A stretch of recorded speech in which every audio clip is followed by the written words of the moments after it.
கடினமான முள்கம்பி வேலியின் மிக சிறிய இடைவெளியின் வழியே தன் பெற்றோருடன் இணையும் அஜிம் ஷாலா என்ற 2 வயது சிறுவனின் புகைப்படம் இது.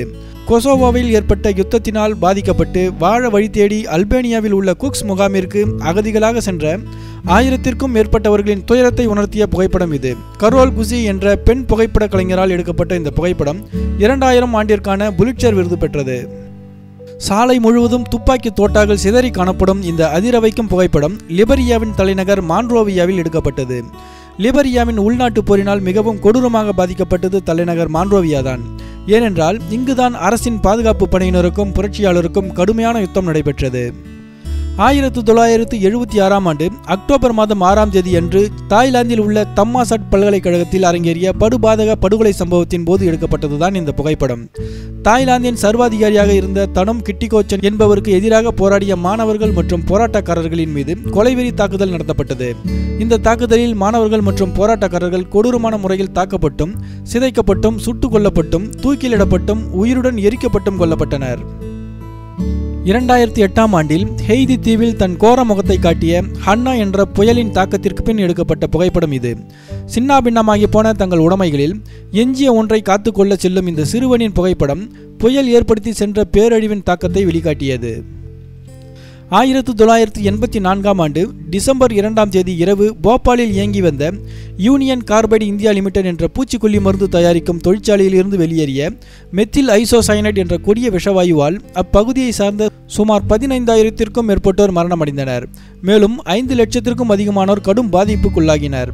விஷவாயு தாக்கத்தினால் மரணித்த ஒரு குழந்தையை புதைக்கும் போது எடுக்கப்பட்ட புகைப்படம் இது. மிக கொடுமையான வன்முறை மோதல்களையும் தாக்குதல்களையும் கொண்ட ஈராக் போரின் போது ஒரு குண்டு வெடிப்பில் சிக்கி படுகாயமடைந்த 9 வயது சிறுவனின் புகைப்படம் இது. அமெரிக்காவில் உள்ள ஆக்லாந்து மருத்துவமனையில் சிகிச்சைக்காக சேர்க்கப்பட்ட இந்த சிறுவனுக்கு பல்வேறு உயிர்காக்கும் அறுவை சிகிச்சைகள் மேற்கொள்ளப்பட்டன. போரினால் பாதிக்கப்பட்ட ஈராக் மக்களின் துயரத்தை இந்த புகைப்படம் பிரதிபலித்தது.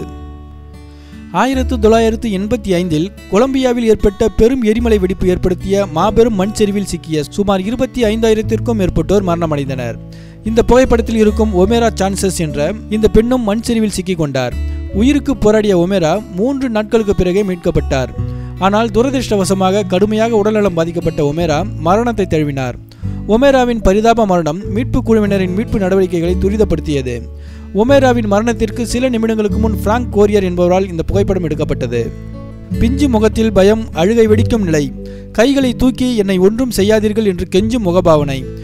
இந்த காட்சியை படம் பிடித்தவர் புகைப்பட கலைஞர் நாடியா அபு ஷாபான் என்பவர்.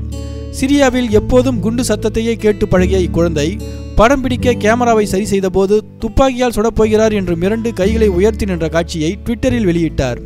இது இணையதளத்தில் பலரையும் பரிதாபப்பட வைத்தது. கடந்த 2010ஆம் ஆண்டு பிப்ரவரி மாதம் நியூயார்க்கில் உள்ள பிராங்க்ஸ் என்னும் அடுக்குமாடி குடியிருப்பின் 5வது மாடியில் ஒரு வீட்டில் திடீரென தீப்பிடித்ததால் அதில் வசித்த 8 பேர் வெளியேற முடியாமல் சிக்கிக் கொண்டனர். ஒரே புகை மண்டலமாக காணப்படும் இந்த கட்டிடத்தின் மற்றும் ஒரு பகுதியில் தீ பரவ தொடங்கியது. மனித மூளை மழுங்கும் நேரத்தில் 18 வயது பெண்ணான வனேசா ஸ்காட் என்பவர் வீட்டில் இருந்த 7 மாத பெண் குழந்தையை ஜன்னல் இடுக்கின் வழியாக வெளியே அந்தரத்தில் தொங்கவிட்டு கையால் பிடித்து கொண்டிருந்தார். காரணம், உள்ளே மூச்சு விட முடியவில்லை. தீ பரவ தொடங்கியதால் புகை அதிகமாகி கண்ணுக்கு எதுவும் தெரியவில்லை. குழந்தையாவது மூச்சு விடட்டும், பிழைத்து கொள்ளட்டும் என ஜன்னல் வழியே குழந்தையை காற்றில் தொங்கவிட்டு பிடித்து கொண்டிருந்தேன் என்று கூறியுள்ளார் வனேசா. இதன் பின்னர் தீயணைப்பு வீரர்களின் உதவியால் ஏணி மூலம் அனைவரும் பத்திரமாக மீட்கப்பட்டனர். சிரியாவில் நடைபெற்ற வன்முறைகளின் கோர முகத்தை காட்டும் புகைப்படம் இது. விமான தாக்குதலில் தகர்க்கப்பட்ட கட்டடங்களின் இடிபாடுகளில் இருந்து மீட்கப்பட்ட ஒரு சிறுவன் தொடர்பான புகைப்படம் வெளியிடப்பட்டது. சிரியாவில் அலப்போ நகரில் குவார்தார்ஜி பகுதியில் மேற்கொள்ளப்பட்ட விமான தாக்குதலில் கட்டட இடிபாடுகளில் சிக்கியிருந்த 3 சிறுவர்களை மீட்டு அவர்களுக்கு முதலுதவி செய்யப்பட்டன. அதே வேளையில் அவர்களில் ஒரு சிறுவன் உடல் முழுவதும் சாம்பல் புழுதியால் மறைக்கப்பட்டு தலையில் இருந்து ரத்தம் வழிந்து கொண்டிருக்க இருக்கையொன்றில் அமர்த்தப்படும் நிலையிலான புகைப்படம் வெளியிடப்பட்டது. இந்த புகைப்படம் உலக நாடுகளின் மனசாட்சியை உலுக்கி பார்ப்பதாக அமைந்தது.